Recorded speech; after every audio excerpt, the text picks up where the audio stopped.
मैं हारा थका बेमन सा आज ऑफिस से घर आया ही था कि मेरी नज़र सामने किचन से आती मेरी पत्नी पर पड़ी। वो देखने से ही काफ़ी उखड़ी उखड़ी लग रही थी। उसकी मनोदशा देखते ही मैं समझ गया था कि ज़रूर ही कोई तो बात है, इसलिए मीनाक्षी इतनी रूखी रूखी सी लग रही है। मैंने उसे कंधे पर हाथ रखते हुए पूछा, मीनाक्षी क्या बात है, आज तुम कुछ उखड़ी उखड़ी सी लग रही हो। तो उसने मुझे खा जाने वाली नज़रों से देखा और भड़कते हुए बोली, आपको क्या है फिर, चाहे बेटी ट्यूशन से फीस न देने की वजह से बेइज्जत करके भगा दी जाए, या फिर बेटे पर स्कूल ड्रेस के जूते ना होने की वजह से उसके स्कूल की फुटबॉल टीम में खिलाने से मना कर दिया जाए। आपको क्या, आपको तो बस सुबह 9 बजे जाने और शाम को 8 बजे आने और फिर चद्दर तान के सो जाने के अलावा एक पल की भी चिंता नहीं है। और ना मेरा कोई ख्याल, डॉक्टर ने पिछले महीने ही दवाई कराने को कहा था, नहीं तो मर्ज कभी भी अपना पैर ज़रूरत से ज़्यादा पसार सकती है। कभी तुमने ध्यान से देखा है मेरे चेहरे की ओर, ये झुर्रियाँ, बेउम्र पकते हुए बाल, जवानी में बुढ़िया बनती जा रही हूँ।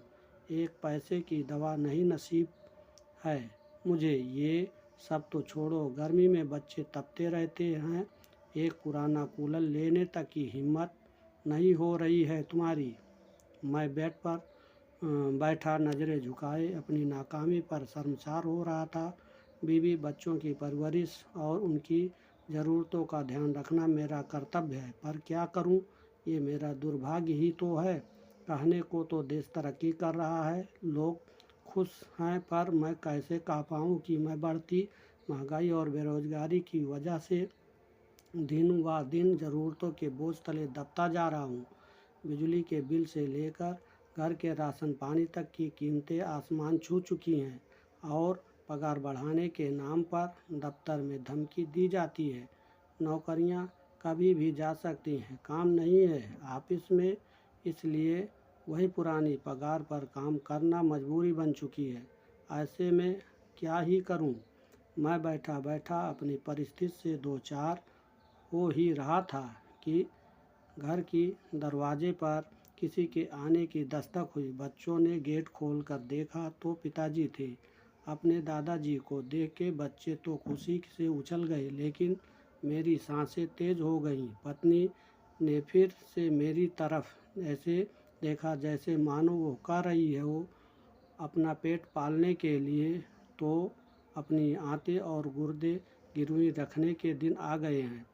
अब ऐसे में पिताजी अकस्मात आए हैं तो ज़रूर ही कोई आर्थिक समस्या को लेकर ही आए होंगे।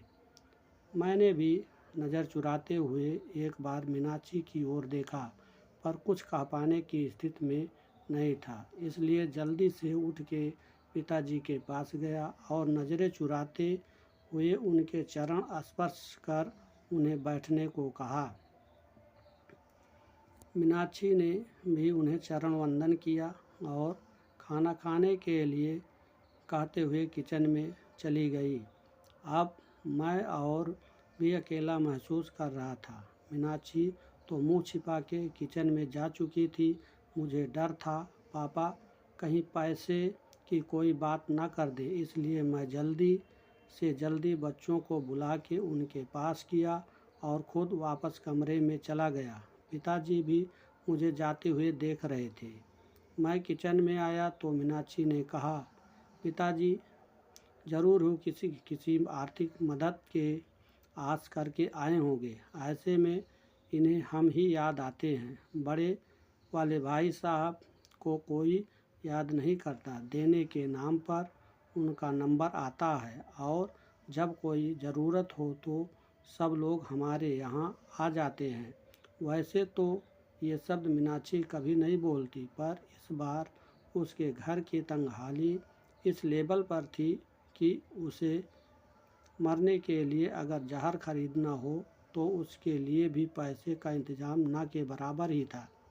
एक तरह मीनाक्षी लगातार मुझे बोले जा रही थी और दूसरी और मैं था जो कुछ पाने में समर्थ नहीं था।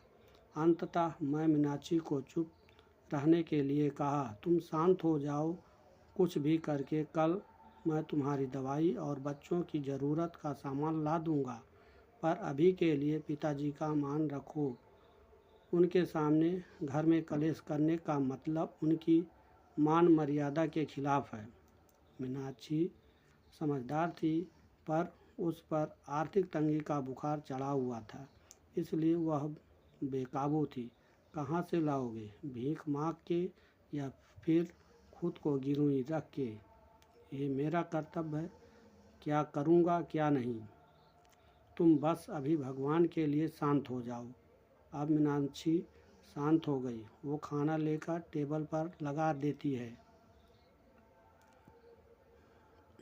अब पापा और बच्चों सहित एक साथ खाना खाने लगते हैं। खाना खाते समय टाइम पापा ने एकाएक मेरी ओर देखा और पास बैठने को कहा। मेरी सांसें और दिल दोनों ही तेज हो गए।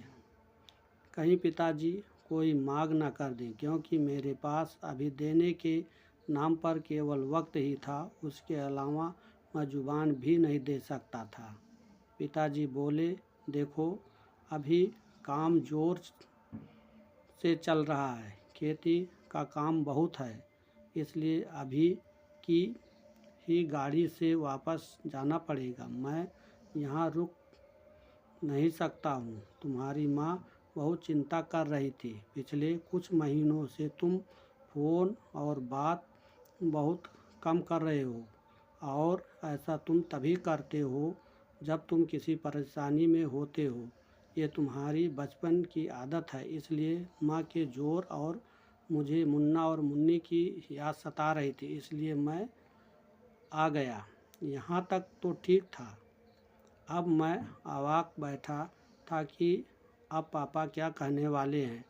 मैंने एक नज़र मीनाक्षी को देखा तो वो किचन की चौखट पकड़े पापा की आड़ किए हुए खड़ी थी, और पापा आगे क्या कहने वाले हैं जानने के लिए उत्सुक हो रही थी।